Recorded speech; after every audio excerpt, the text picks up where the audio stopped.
ഈ വർഷത്തെ ഹജ്ജ് എംബാർക്കേഷൻ പോയിൻ്റുകൾ പ്രഖ്യാപിച്ചപ്പോൾ കേരളത്തിന് 3 എയർപോർട്ടുകളാണ് അനുവദിച്ചിട്ടുള്ളത്.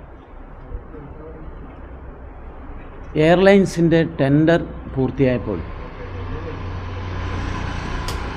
3 എയർപോർട്ടിലെയും വിമാന ചാർജിൽ വലിയ വ്യത്യാസമുണ്ട്.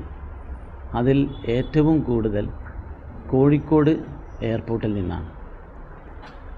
കണ്ണൂരും കൊച്ചിയും തട്ടിച്ചു നോക്കുമ്പോൾ ഒരു 40,000 രൂപയുടെ ചാർജ് കൂടുതൽ കോഴിക്കോട്ട് എയർപോർട്ടിനുണ്ട്. കോഴിക്കോട്ട് നിന്നും ഹജ്ജിന് പോകുന്ന തീർത്ഥാടകരിൽ 3000 ആളുകൾ സാമ്പത്തിക പ്രയാസങ്ങളെല്ലാം പറഞ്ഞുകൊണ്ട് അവർക്ക് കോഴിക്കോട് നിന്ന് കണ്ണൂരിലേക്ക് മാറ്റി തരണമെന്നുള്ള ശക്തമായ ആവശ്യം ഹജ്ജ് കമ്മിറ്റിയുടെ മുമ്പിലും കേന്ദ്ര മൈനോറിറ്റി വകുപ്പിൻ്റെ മുമ്പിലും വന്നു. ഈ വിഷയം ഞങ്ങൾ ചർച്ച ചെയ്തു.